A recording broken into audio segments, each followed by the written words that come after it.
Hola, ¿cómo están? Qué placer acompañarles. El viceprimer ministro de Rusia, Dmitry Cheryshenko, en su visita a Caracas ha señalado que se han forjado lazos que no se pueden romper entre Rusia y Venezuela. ¿Pero qué implica este movimiento geopolítico en medio de esos desafíos globales? Vamos a analizar los hechos y su impacto. Hoy en El Mapa nos acompaña Fernando Rivero en nuestros estudios. Bienvenidos.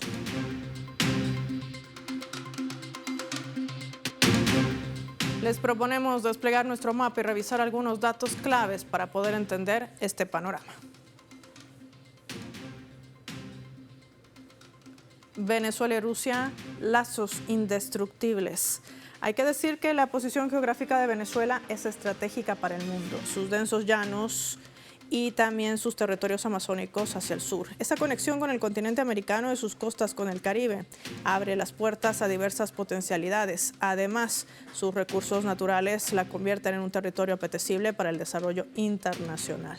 Aunado a esto, Venezuela lleva 25 años luchando por relaciones económicas, sociales e internacionales, distintas a las derivadas del capital. Fue el comandante presidente Hugo Chávez, uno de los primeros líderes del mundo de hablar de multipolaridad. Bajo esta premisa, la semana pasada la Federación Rusa sellaba 17 acuerdos con el país suramericano durante la 17ª reunión de la Comisión Intergubernamental de Alto Nivel, por sus siglas la CIAN.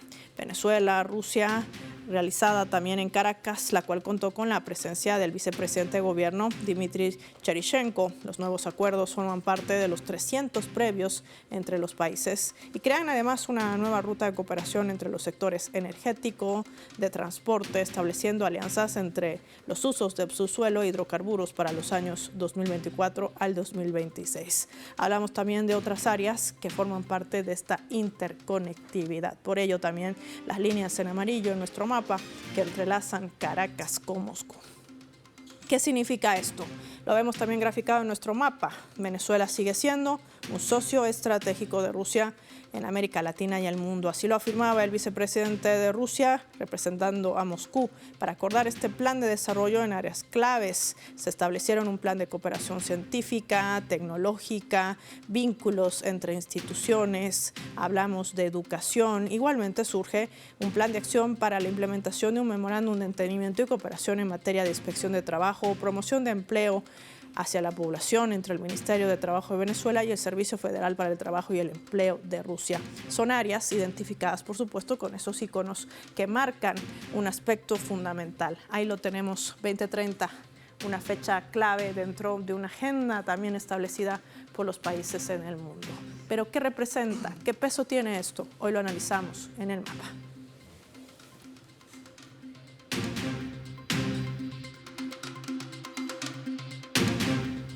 Fernando Rivero nos acompaña en nuestros estudios. Fernando, qué placer recibirte. Gracias, en El Mapa. Paola. Gracias por tu tiempo para Telesur. 17 acuerdos que además confluyen en reuniones que elevan las relaciones de alto nivel, hay que decirlo así, entre Venezuela y Rusia. Hay una frase poderosa que ha sido marcada por el viceprimer ministro. Venezuela es un socio estratégico. ¿Qué representa esto?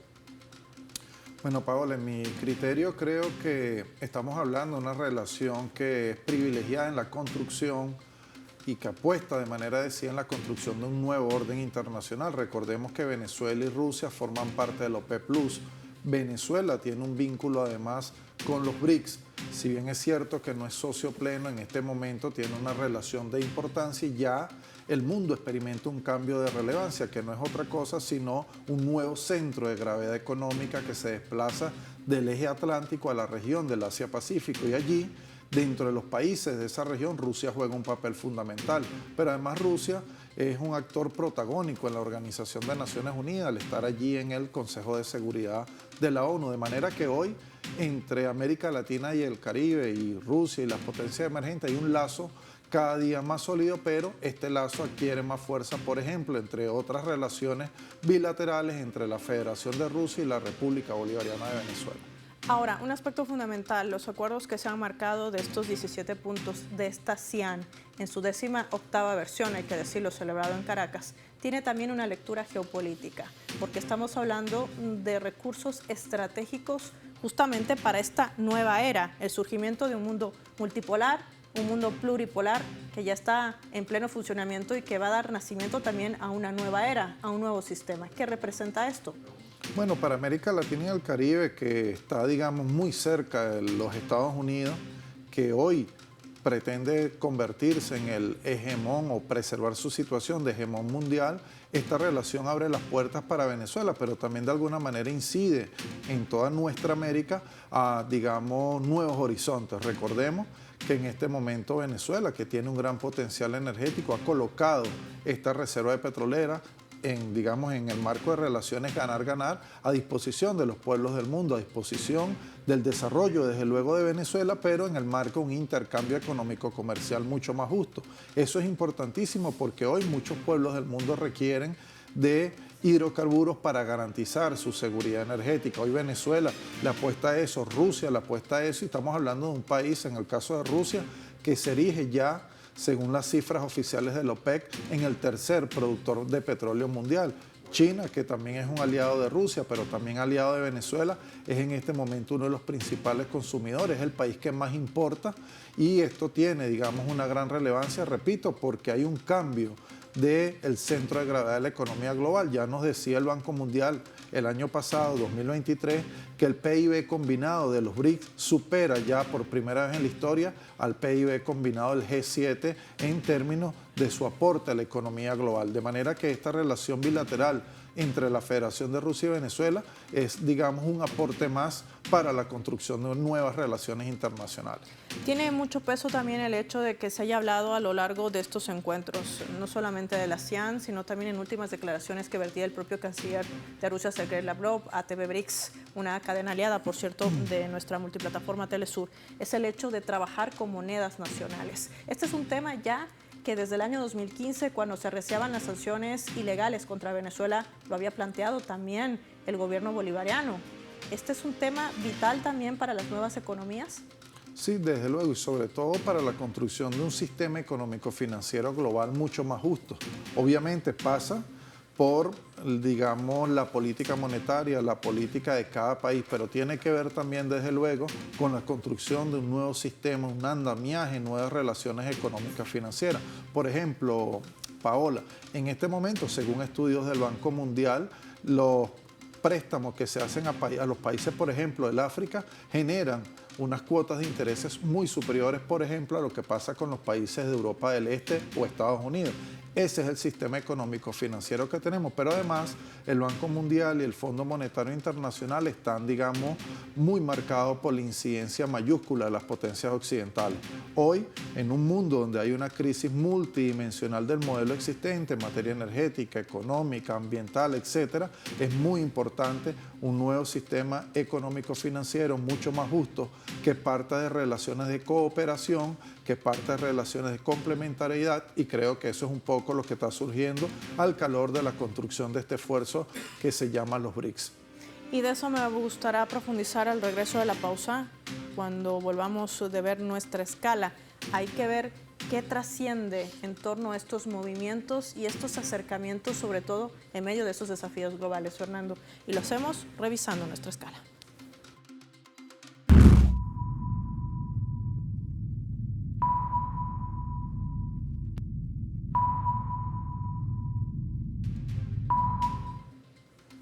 Esta vez a través del portal web denominado Ministerio de Mujer, que está titulando lo siguiente. Esta es una información que nace en la República Bolivariana de Venezuela. Mujeres de Vietnam conocen espacios construidos en Revolución Bolivariana.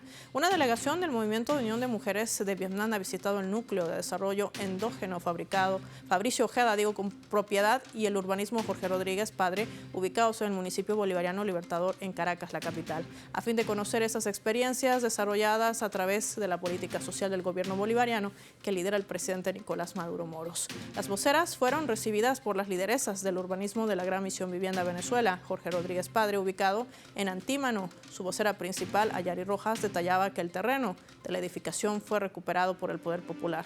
Detalló también que su sistema tradicional y fue construido con material producido en Venezuela.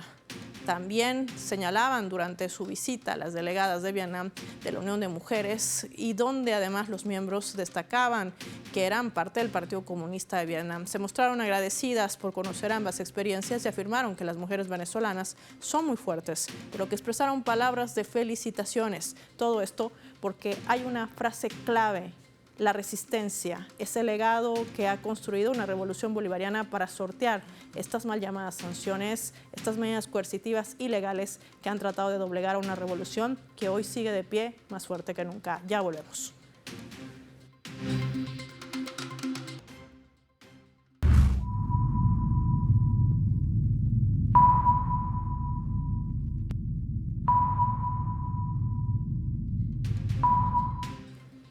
Vamos a sumar otro elemento también para el análisis. Vemos en la fotografía ahí al presidente de Venezuela, Nicolás Maduro. Y es que el primer vicepresidente de la Asamblea Nacional, Pedro Infante, anunciaba ya el nacimiento de esta Liga Parlamentaria Antifascista, una propuesta que surge como principal conclusión del Foro Parlamentario Mundial Antifascista que se ha desarrollado también en Caracas, con la participación de más de 60 países, más de 300 legisladores del mundo. En este evento se establecieron 7 mesas de trabajo donde se abordó temas como la diplomacia de paz, se intercambió experiencias para frenar el avance del fascismo y expresiones similares. Además, se debatió acerca de las formas de lucha y organización para hacerle frente a esta adversidad.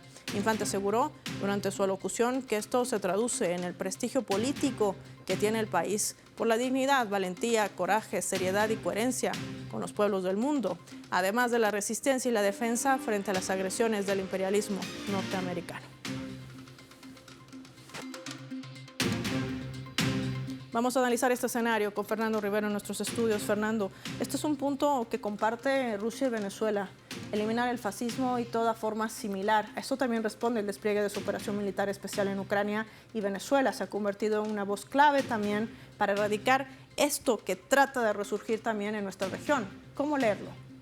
Sí, Venezuela y la Federación de Rusia no solamente están hermanadas en la construcción de un nuevo orden, sino además enfrentan adversidades, amenazas y enemigos comunes. Recordemos que la Casa Blanca, en su intento por imponer sus intereses geoestratégicos, no solamente adelanta agresiones de diferentes índoles contra los países, adelanta también, por supuesto, planes donde las amenazas militares son de fundamental importancia.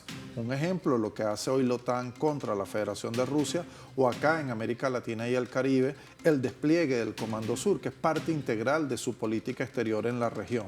Entonces hoy, cuando Venezuela, acá se congregan un conjunto de parlamentarios del mundo y aprueban la constitución de este esfuerzo interparlamentario antifascista, se trata de un aporte en función de la democracia, de un aporte por la lucha de un modelo de convivencia donde no impere el pensamiento único y donde la pluralidad tenga cabida. En un momento donde en el mundo resurgen con, digamos, fuerzas renovadas, corrientes fascistas, en España Vox, allí en Ucrania hemos visto grupos como Azov que tienen, digamos, una clara relación con la ideología nazi, y aquí en América Latina grupos neofascistas, por ejemplo, en el caso de Argentina, el presidente Milei, pero acá en Venezuela también grupos de extremas derechas que pretenden, digamos, vulnerar el régimen democrático, desconocer la voluntad de la mayoría e imponer un gobierno al servicio de los intereses de la Casa Blanca.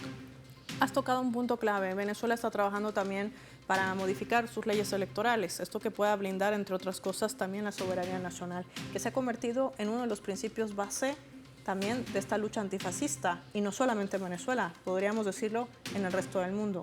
¿Qué antecedente marcará esto? Fíjate, el gobierno de la República Bolivariana de Venezuela, su pueblo, mayoritariamente hace una decidida apuesta por la paz, la vida y la autodeterminación. Eso incluye, desde luego, la defensa del modelo democrático concebido en la Constitución, legislar en función de todos los elementos que permitan lograr esos fines es un elemento central en un momento cuando Venezuela enfrenta serias amenazas.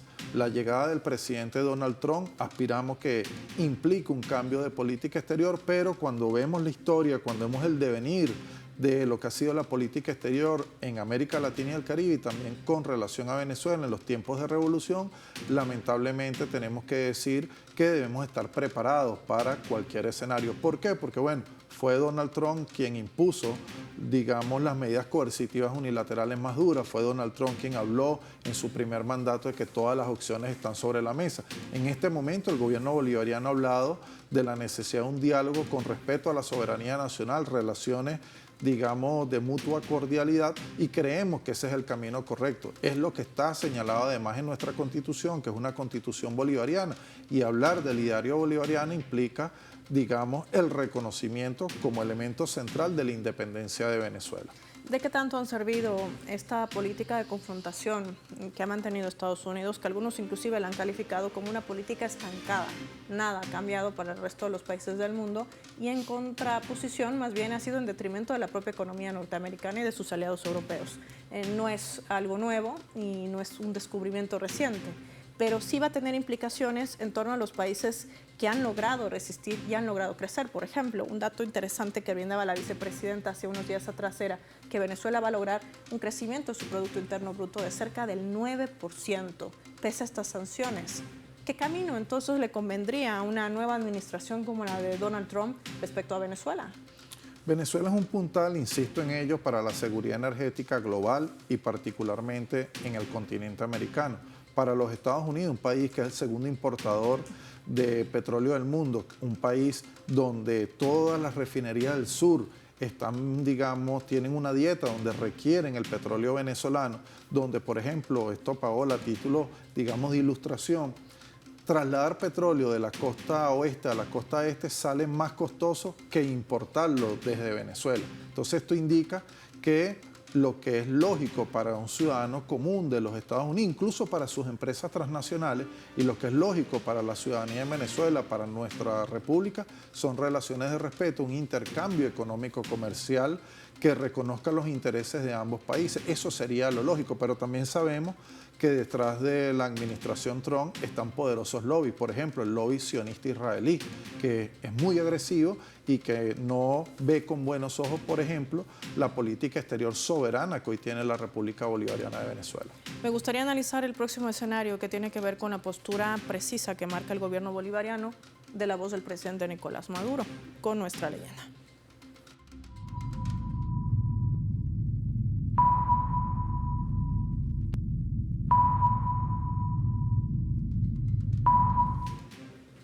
Esto señalaba el presidente de Venezuela, Nicolás Maduro, lo colocamos en la pantalla del mapa. Dice, más allá de las riquezas de Venezuela que están en el ojo del huracán y vuelven locos a los imperios, nuestra mente está puesta en el crecimiento de una economía productiva, no dependiente e invulnerable a las sanciones. Fernando, prácticamente con esta pregunta cerramos esta entrevista. Hay un proceso muy interesante que tiene Venezuela, la participación directa, protagónica y representativa, que no ha logrado ningún otro estado y pueblo en el mundo. Y esto tiene trascendencia también en la decisión estructural del progreso y desarrollo, no solamente de sus estados, de sus ciudades, de sus comunidades, de sus distritos, sino también de lo que es su pueblo, su población. ¿Qué representa este camino, esta nueva hoja de ruta que traza el gobierno nacional?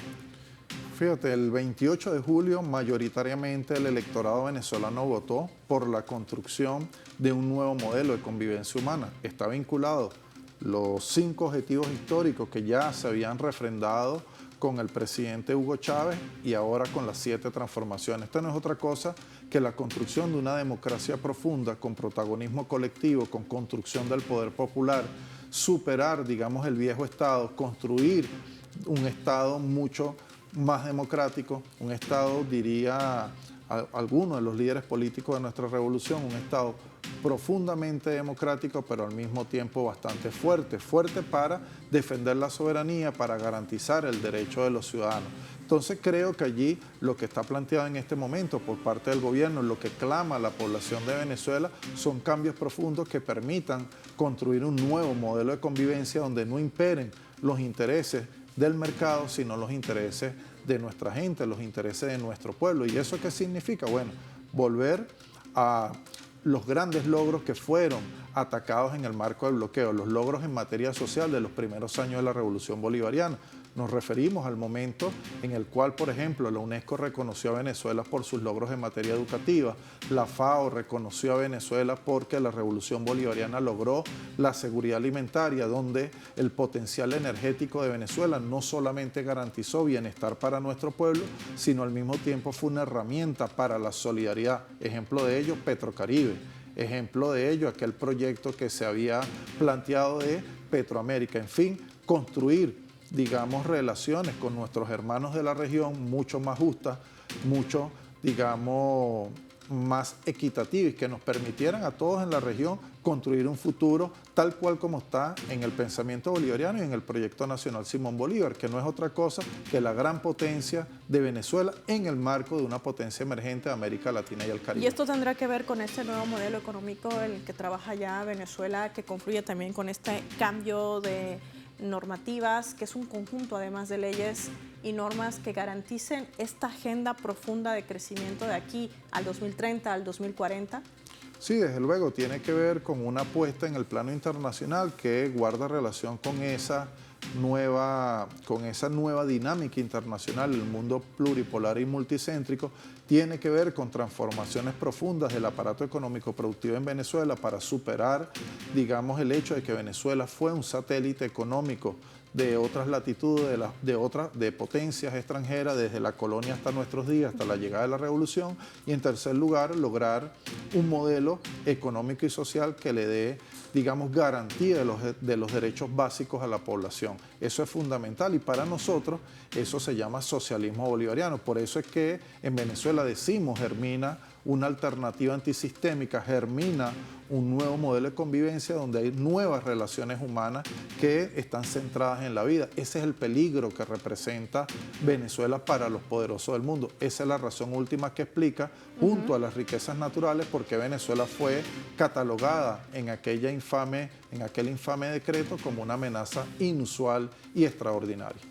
Una amenaza inusual y extraordinaria que lo único que ha hecho es tejer puentes de integración que ni siquiera han podido aislarla estas potencias ni con las más de 930 sanciones que imprimen contra esta nación suramericana. Fernando Rivero, como siempre, agradecerle por su tiempo. Gracias, y por Paola. su presencia en nuestros estudios aquí en El Mapa. Finaliza así el programa. Soy Paola Pérez. Nos vemos en una próxima edición.